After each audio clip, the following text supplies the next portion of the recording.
Welcome back to the Tech for Good Live and the Circular Economy podcast as part of the Disruptive Innovation Festival 2018.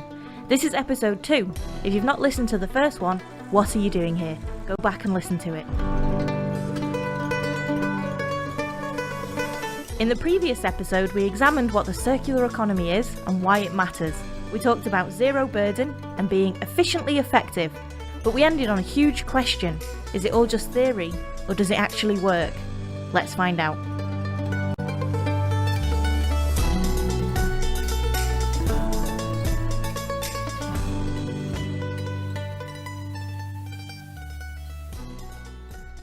Tom, you promised me some examples of organisations that are acting in a kind of circular way.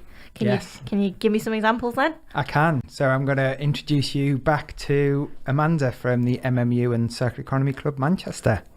Michelin tyres. They're quite a good example.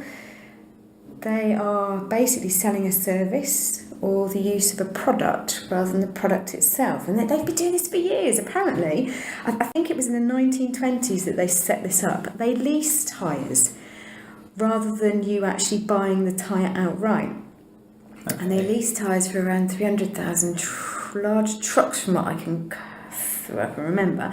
So they don't sell the tyres, but they give them away through the lease scheme. So the customer pays per kilometre of use, which is monitored by a little chip within the tyre. So it provides more emphasis on better made tyres. Yeah. They last longer, as the company want to gain in terms of kilometre used, and it produces less waste. The first part of their strategy is to reduce, so that they can actually look at designing lighter tyres and using fewer raw materials. So they're capable of carrying heavier loads and lasting more kilometres. And the emphasis is also placed on reducing the rolling resistance of tyres, which also reduces your fuel consumption, your CO2 emissions, which is perfect. Then the second R is reuse, and they repair. So they retread and they regroove the tyres. Then you've got the recycling bit where they take them back and recycle the parts. And then you've got the renewable element, which is, I suppose it shows their dedication to recycling and recovering. And where possible, they're looking at using renewable biomaterials for their manufacturing areas. So it's, in my head, that's quite a nice example of an existing model, an existing circular model. I don't know whether you'd call it truly circular. Maybe I don't know. Yeah. Or I think it is. I think Michelin manage the design of the elements and source of the new and secondary materials, so they can put back into the tyres. And they also own the tyres, which means they can then go back into the design system and be reused. So essentially, it's ticking off all those areas. So, and also the consumer doesn't end up with having to get rid of the waste. Yeah. And the local authority doesn't have the burden upon them to have to think about recycling routes for it. It becomes the ownership of the company who are manufacturing. Well, that kind of answers my question about is it a new thing? That's been around for a while. Yeah, 1920s. I don't think they had chips back in the 1920s though. I like that they don't shout about it either. I've never heard about that. No. And that's part of my worry, I think. In the short term, I think people will jump on the bandwagon and maybe not do it properly, but talk about it when they're not really doing it. Yeah. But they're clearly not doing it for the press, because I haven't seen any press about it. Not that I'd see tyre press particularly, but I think they're doing it under the radar. I think they're doing it for genuine reasons. Would you agree? Yeah, I think so. I mean, there are, one of the genuine reasons, and I think Amanda kind of commented on there, is that they have control over that tyre. So they increase the durability on it. They look after that tyre. And then as they're charging on a per kilometre basis, they're able to actually create more profit for their business, I think, and then they can look after their tyres at the end. So then there's that whole kind of CSR, so corporate social responsibility around that as well. She mentions about this as a service idea as well. So that idea of leasing these tyres to these truck manufacturers. And it's a concept that I kind of struggle with a little bit. So I asked Amanda about it again. Looking back again at that whole value chain, And ensuring that manufacturers and producers, as you said, are looking at how you can deconstruct at the end of life. Not just about, we're as part of the EPR levy, we're going to stimulate recycling collections and recycling treatment processes. That's not where we need to be hitting. That's just going back to resource efficiency. That's not circular economy. Sorry, I'm banging my hand on the table. Passionate. So we're getting to a really fascinating place now where we question the whole idea of ownership and instead consider a move towards as-a-service models. So I asked Amanda to explain the difference between the two. I suppose the ownership model is one where we own the products or the services outright. Yeah. And we end up then bearing the responsibility at the end of life. As a service model, or what is also known, and I've talked about this before, and I call it leasehold, but there's so many different models in terms of it could be a pay-for-use arrangement or agreement, etc. So a service model is where products are provided to you and you pay maybe on a monthly basis, and then those products are maintained and upgraded for you. Yes. Okay. It's true. However long the agreement is made with the company. Similar to mobile phones, I suppose, in a way, isn't it? You pay for your monthly. It's not updated. Oh, it is Apple. Apple phones update, don't they? They provide updates and installs. Yeah. That's your service plan model. So does that mean that mobile phones are already no zero burden, already in the circular economy somehow? Well, so Amanda and I talked about this a little bit more, and no. But it kind of fits though, right? It kind of especially because with iPhones you can send it back as well at the end, and at the end of its life you get paid as well. Yeah, this is something I've been thinking about a lot too. So using the iPhone as an example, so a lot of time and money goes into the design of those phones, and a lot of rare earth materials too. And then these phones get sold to network providers who then just sell them to their customers on a payment plan. Then once this contract is up and those phones ultimately find their way back to the network providers or in a drawer somewhere, I'm just wondering, why don't Apple want these phones back? Why are they losing their rare earths? I also spoke to Amir from the University of Bradford about this. You'll remember him from the last episode? Well, I think that is happening, actually. We don't necessarily see it. So there's a robot that Apple have made. You may have seen this in the news, or it was last year, actually. The robot's name is Alice, I believe, and there's another one called Daisy. And this robot is all it is a robotic arm that disassembles iPhones. And they can disassemble about, I think at the moment it's between 200 to 300, it might be higher actually, I might have got the figures wrong, 200 to 300 iPhones an hour they can disassemble. Pull off the front of the case, pull off the glass, disassemble the whole phone, extract all the bits inside.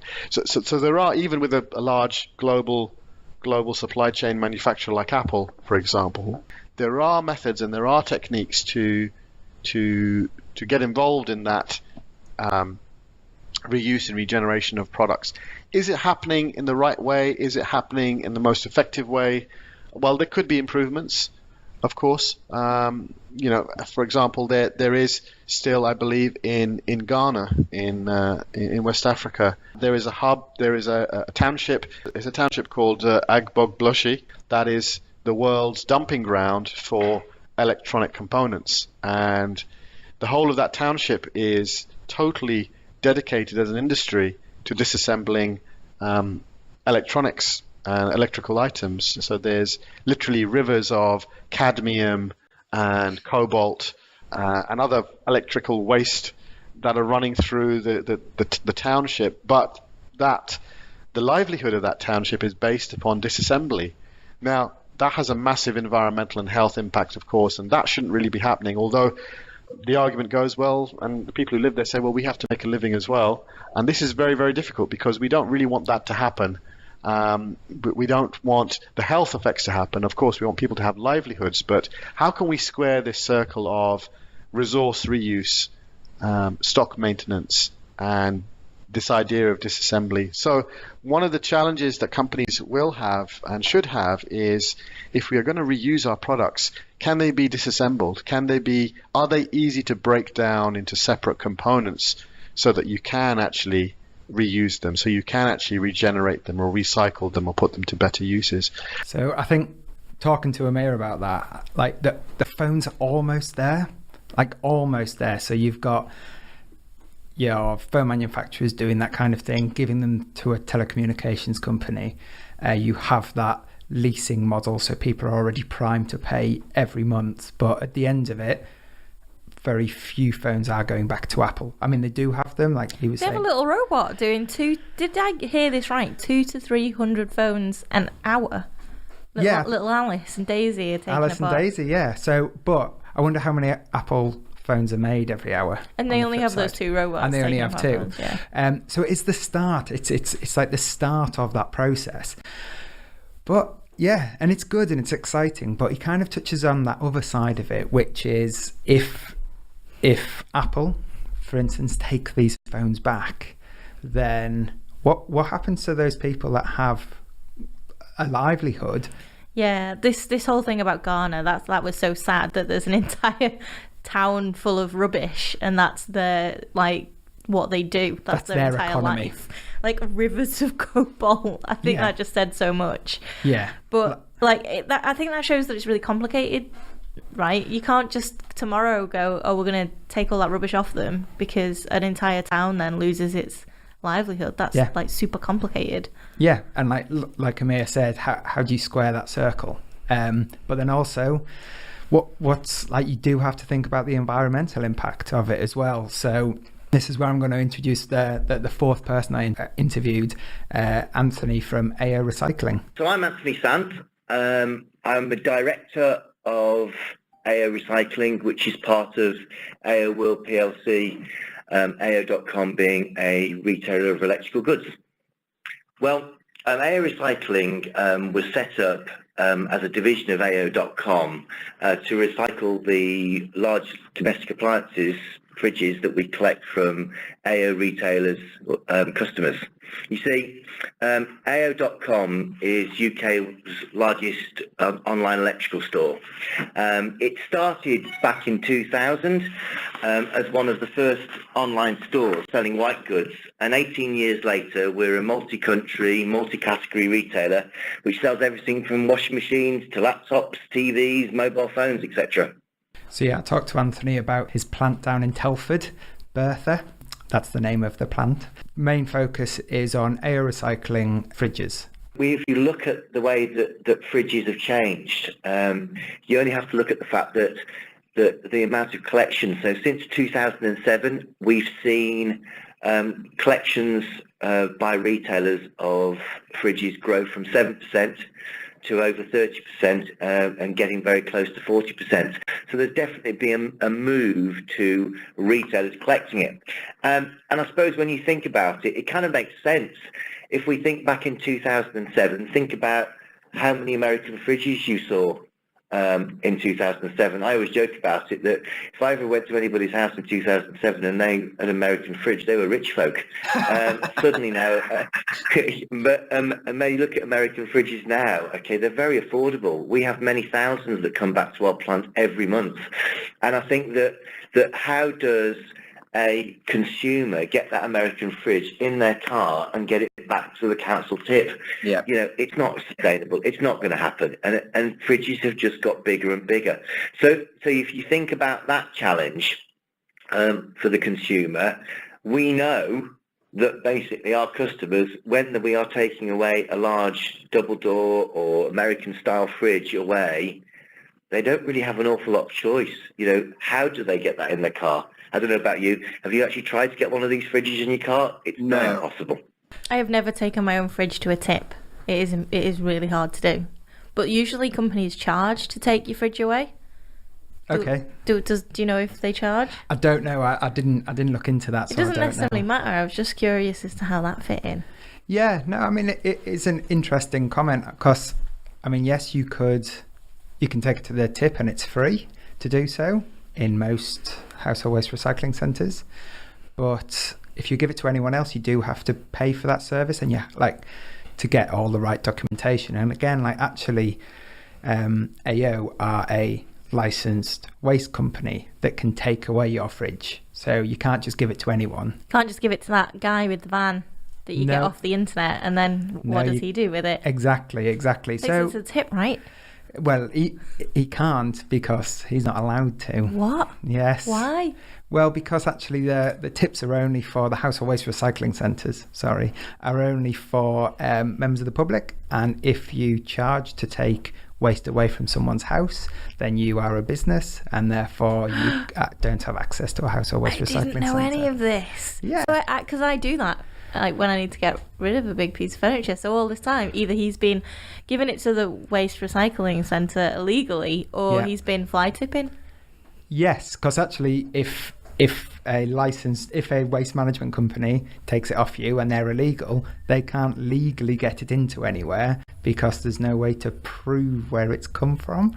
So actually you always have to give it to a licensed waste management company. And AO Recycling are a licensed waste management company, and that's what they do. They have taken it onto themselves to do this.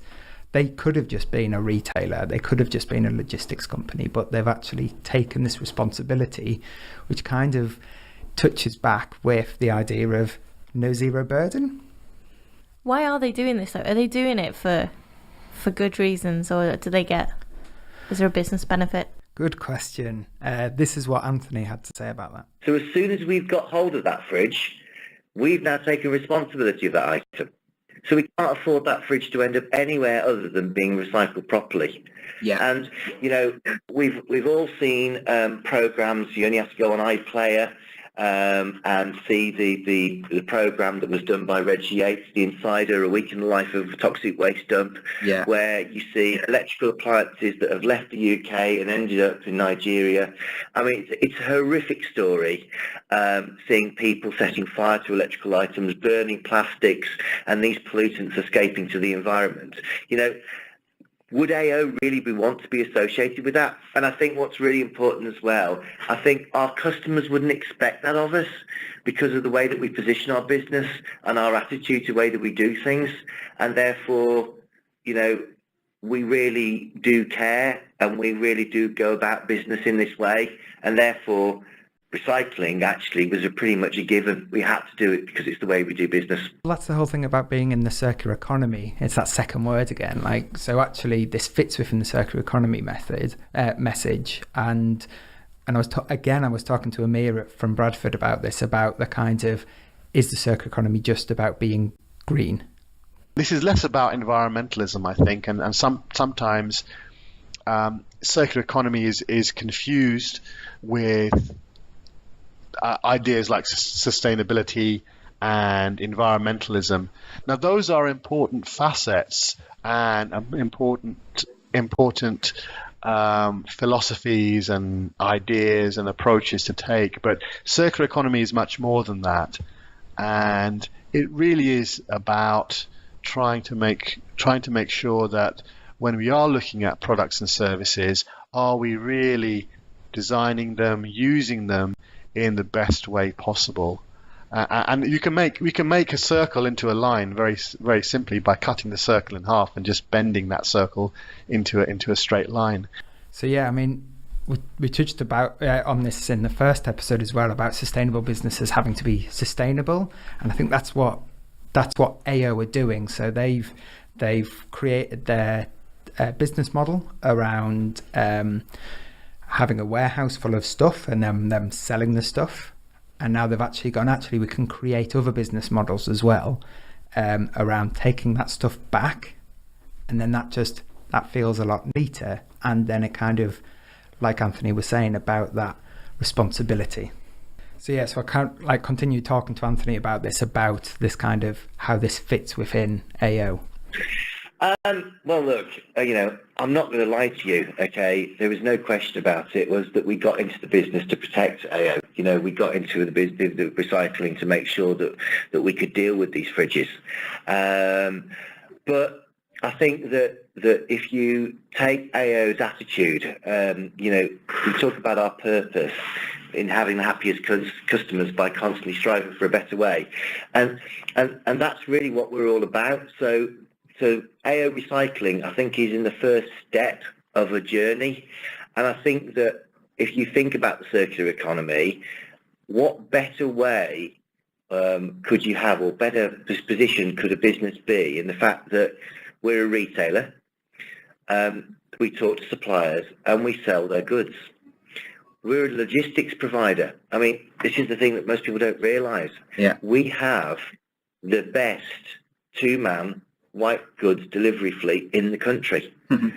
Yet again, it's used by other retailers, okay, and other people. It's a brilliant service.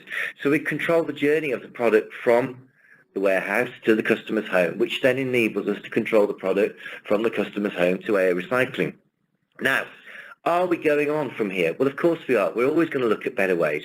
You know, we've got a big advertising campaign about a better tomorrow at the moment. Yeah. But, you know, this just didn't come about, okay? What happened was when the guys started looking at AO and thinking about how we position ourselves, they realised that actually, you know, we are about delivering a better tomorrow.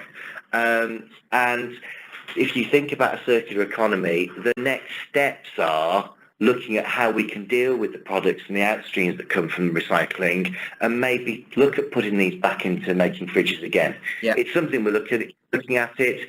Of course, we'd be crazy not to. The point about it is that, you know, it's baby steps. We've got a lot going on in the next, you know, in the future.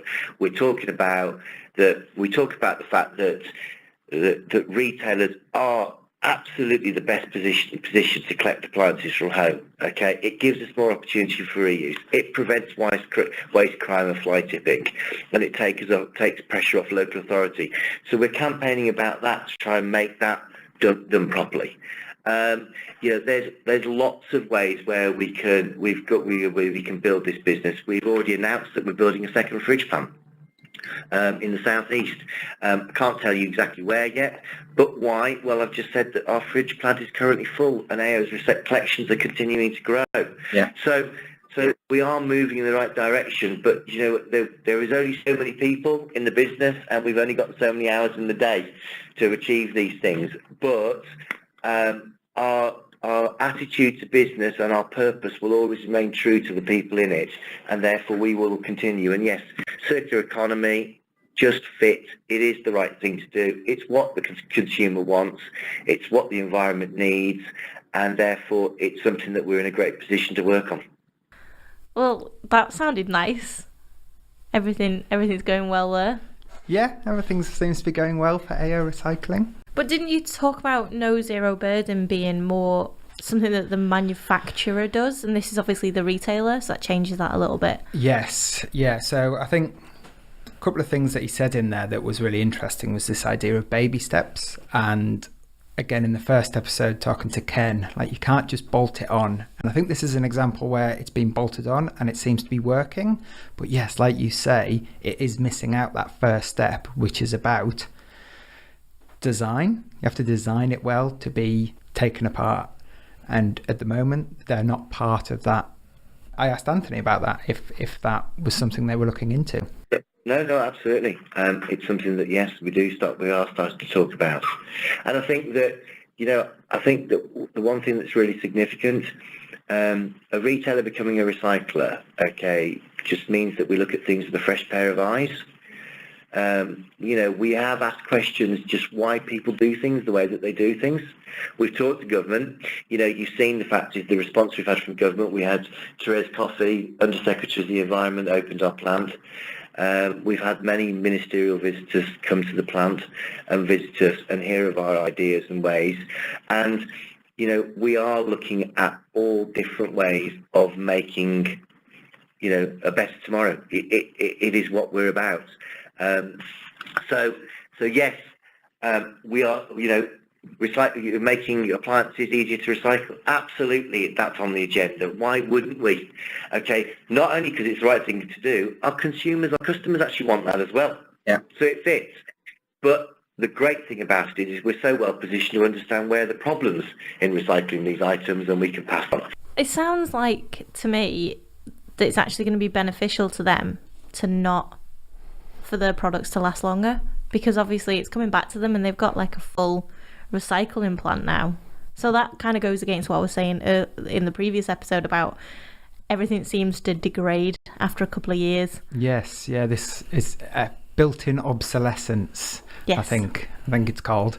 See, that's what's really exciting, and talking to Anthony about this as well. Like, so if they're talking to manufacturers and they are responsible for getting appliances into people's homes, and then yes, if they're then having to pick them up, it makes so much more sense that appliance stays in the home for 10 years, 20 years. Well, how do they make their money though? Because obviously they'll make more money if that fridge breaks down. They then make money selling a new fridge. So if it's staying in the consumer's home. But then this is their as a service model, isn't it? So like, as in when Amanda was saying it about Michelin tyres actually, that durability, if you're paying every month for it, and if you're paying to, like, the more individual transactions you can get off a person before then you have to intervene to A, fix it, or B, take it away for disposal, then that's win. So it's durability, improving that durability and life of the product is really important. But then also with that, you get buy-in from your customer base as well. Because 20 years time, if you've like, I've had this fridge for 20 years, it's broken down once, and then they came and took it away, I'm going to buy it off them again because it was just no hassle. So that's like buying all that in together. And Anthony's saying they have like their 2-man white goods fleet, which is by other people. So they've got this like fleet of vehicles. They've got this recycling company. They've then talking to Amanda about Michelin tyres. They do exactly the same. They will take tyres to a place. Once they're done, they will take them away, repurpose them, or dispose of them. Like, where's the waste industry? I was going to say, so you convinced me. So I was sceptical last time. It all sounded like a theoretical, something that sounds great on paper. But now you've shown me some examples. People are doing it. Big manufacturers are buying into this. But there has to be a downside. And yeah, what about the waste industry? Are they going to become obsolete because of this? Yeah, I mean, it is a worry. So there's 100,000 people in the waste industry. And if it goes, their jobs go. So find out next time.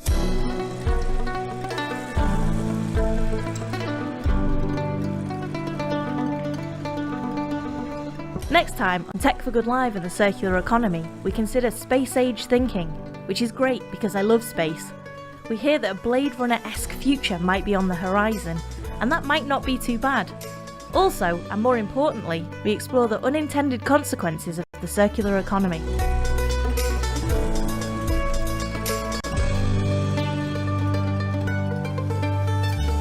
This podcast wouldn't exist without Tom Passmore and Sophie Walker from Dsposal. Music has been graciously provided by George Fell. Podcast.co make all of this possible thanks to the shiny podcast studio they provide. Thanks to the Disruptive Innovation Festival. I've been, and will continue to be, Rebecca Ray Evans. Thanks also to Paul Jakubowski and Johnny Ray Evans from the Tech for Good Live team.